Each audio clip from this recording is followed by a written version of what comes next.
Happy Sunday everyone. Happy Sunday அப்படின்னு சொல்கிற மாதிரி எனக்கு இன்றைக்கி ரொம்ப ஹாப்பியாக பால் காய்ச்சும் போதே நடந்துருச்சு. என்னென்னு பார்த்துக்கிட்டோம் அப்படின்னா, கேமராவை கையில் வச்சுக்கிட்டே இருந்தாலுமே கரெக்டாக பால் பொங்குற நேரத்தில் ஆஃப் பண்ணிட்டேன். நான் சும்மா நின்றா கூட நான் கரெக்டாக ஆஃப் பண்ண மாட்டேன். எப்படியோ கவனம் செதறி கரெக்டாக அந்த டைம் மட்டும் மிஸ் ஆயிரும். இன்றைக்கி நான் கரெக்டாக ஆஃப் பண்ணிட்டேன். கொஞ்சம் மிஸ்ஸில் போயிடுச்சு. ஓகே, இன்றைக்கி பார்த்துக்கிட்டோம் அப்படின்னா கோதுமை தோசை தான் மார்னிங் செஞ்சு வச்சுருந்தேன். கோதுமை தோசை இவ்வளோ கிறிஸ்பியாக இருக்குது அப்படின்னு சொல்லி பார்த்துருப்பீங்க. அது என்ன அப்படின்னா, பழைய மாவு, நம்ம நார்மல் தோசை மாவு இருக்கும்ல, அது கொஞ்சோன்னு கலந்துக்கிட்டேன். அப்போ தான் அந்த கிறிஸ்பினஸ் கிடைக்கும். நம்ம என்ன தான் பண்ணாலுமே கோதுமை தோசை வழுக்கு வழுக்குன்னு தான் இருக்கும். இது கொஞ்சம் சேர்த்துக்கிறணும். கோதுமை தோசை சும்மா சாப்பிட்டா நல்லா இருக்காது. இந்த சட்னி எப்படி சாப்பிடணும் அப்படின்னா, நார்மலாக உள்ளதை விட கொஞ்சம் எக்ஸ்ட்ரா ஊற்றி சாப்பிட்டுக்கணும். அதுவும் இல்லாமல் பச்சை மிளகா போடுறதுக்கு பதிலாக காஞ்ச மிளகா, அந்த சிவப்பு காஞ்ச மிளகா இருக்கும்ல, அது வச்சு அரைச்சிங்கன்னா ரொம்பவே டேஸ்ட்டாக இருக்கும். இன்றைக்கி காலையிலேயே சிக்கன் வாங்க போயாச்சு. அப்போ தான் இந்த வடையும் போண்டாவும் வாங்கிட்டு வந்திருந்தேன். இந்த வெங்காயம் போண்டானா எனக்கு ரொம்ப பிடிக்கும். சண்டேனாலே நம்மளுக்கு சிக்கனுங்கிற மாதிரி மைண்ட் செட் ஆயிடுச்சுங்கிறத தாண்டி, இப்போல்லாம் சண்டே வர்றதுக்கு முன்னாடியே என்ன டே நம்மளுக்கு பிடிச்சிருக்கோ அந்த டேலலாம் சிக்கன் சாப்பிட ஆரம்பிச்சிட்டோம். அந்தளவுக்கு நம்ம ரொம்ப சிக்கன் அடிக்ட் ஆகிட்டே வர்றோம். அது என்னன்னு தெரியல.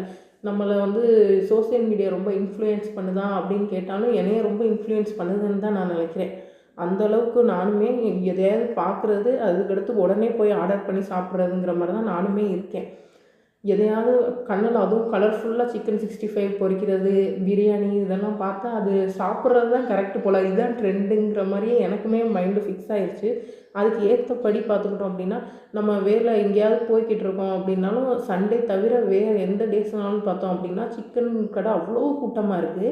நம்ம நார்மலாக பார்த்துக்கிட்டோம் அப்படின்னா முதல்லலாம் சண்டே மட்டும்தான் சிக்கன் ஷாப் அவ்வளோ கூட்டமாக இருக்கும். மற்ற நாள் எல்லாமே கொஞ்சம் ஃப்ரீயாக தான் இருப்பாங்க. ஆனால் இப்போ பார்த்துக்கிட்டோம் அப்படின்னா ஒரே ஷாப்பில் அத்தனை பேர் வேலை பார்க்குறாங்க, வெட்டிக்கிட்டே இருக்காங்க, அங்கிட்டு போய்கிட்டே இருக்கு, அவ்வளோ பிஸியாக போய்கிட்டு இருக்கு. சரி, நீ கதை பேசுகிறத நிறுத்திட்டு என்ன பண்ணிக்கிட்டு இருக்கங்கிறத முதல்ல சொல்லுன்னு சொல்லுவீங்க.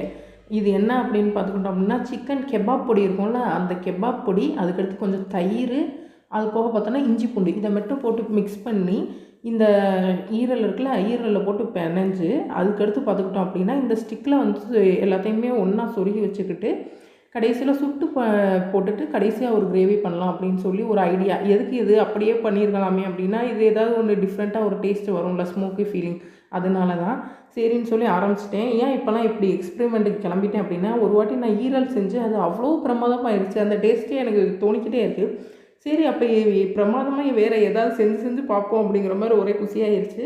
இன்றைக்கி செஞ்சு பார்த்ததில் எனக்கு என்ன கொஞ்சம் கஷ்டமாக இருந்துச்சு அப்படின்னா, இது கீழே மட்டும்தான் வேக வைக்க முடிஞ்சிச்சு. தீக்குள்ளே நான் வச்சு எப்படியோ வேக வச்சுட்டேன்.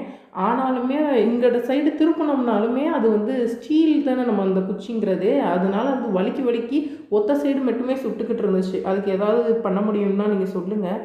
வேறு எதுவுமே வச்சு இதை வேறு சுட முடியாது. இதை எப்படி தாளிச்சேன் அப்படின்னா, வெறும் கருவேப்பிலை, வெங்காயம், தக்காளி இது மட்டும்தான், வேறு எதுவுமே போடல. இஞ்சி பூண்டு எல்லாமே நம்ம ஆல்ரெடியே போட்டு இதில் சுட்டுட்டோம் அப்படிங்கிறதுனால எதுவுமே போடலை. வெறும் அந்த பிளேட் வச்சுருந்தோம்ல, அந்த பிளேட்டில் உள்ள குழம்ப மசாலாவை மட்டும் கழுவி ஊற்றி விட்டுட்டேன். வேறு எந்த தண்ணியுமே ஆட் பண்ணலை. ஏற்கனவே நம்மளுக்கு இதனாலுமே நல்லா சுட்டுருச்சு. அதனால டேரெக்டாக இதை லைட்டாக அந்த தண்ணியில் மட்டும் கொதிக்க வச்சுட்டு பார்த்தா அவ்வளோ பிரமாதமாக இருந்துச்சு. சாப்பிடும்போது தான் ஒரு ஃபீலிங் இருந்துச்சு. என்னன்னு பார்த்துக்கிட்டோம் அப்படின்னா, நம்ம பரோட்டா கூட இதை வச்சு சாப்பிட்ருந்தா ரொம்ப ரொம்ப பிரமாதமாக இருந்திருக்கும். சால்னா ஊற்றி ஊற வச்சுட்டு இந்த இதை வச்சு சைட் டிஷ்ஷாக வச்சு ஈரலை சாப்பிட்ருந்தோம்னா ரொம்ப பிரமாதமாக இருந்திருக்கும். ஒரு நாள் ட்ரை பண்ணி பார்ப்போம். அப்போக்குன்னு இது இந்த மாதிரி பிரமாதமாக வருமானு எனக்கு தெரியாது. எனக்கு ஒவ்வொரு நாளும் ஒவ்வொரு டேஸ்ட்டாக வரும். இந்த தயிர் வெங்காயம் பார்த்துக்கிட்டோம் அப்படின்னா, நான் ஏற்கனவே சொல்லியிருந்தேன், நான் ஊறுகாய் போட்டு பிணைஞ்சிக்கிறேன் அப்படின்னு சொல்லிட்டு. எப்போ ஊறுகாய் கிடைக்குதோ அப்போலாம் நான் ஊறுகாய் வச்சு தான் பிணையுவேன். அது போக பார்த்துக்கிட்டோம் அப்படின்னா நார்மல் உப்பு போட்டு பிணைஞ்சிக்குவேன். அது அவ்வளோ டேஸ்ட்டாக இருக்காது, பட் இது அவ்வளோ நல்லாயிருக்கும். கடைசியில் பார்த்துக்கிட்டோம் அப்படின்னா, இந்த ஹோட்டல்லலாம் நம்ம கடைசியில் டெசர்ட்டோடு முடிச்சு எனக்கும் டெசர்ட் இருந்தால் தான் அது ஃபினிஷிங்கே ஆகுங்கிற மாதிரி ஃபீல் ஆயிடுச்சு. அதனால் ஏற்கனவே வச்ச பாயாசம் இருந்துச்சு, அதையும் சூடு பண்ணி ஒரு கப்பில் வச்சு சாப்பிட்டு முடிச்சாச்சு இன்றைக்கி.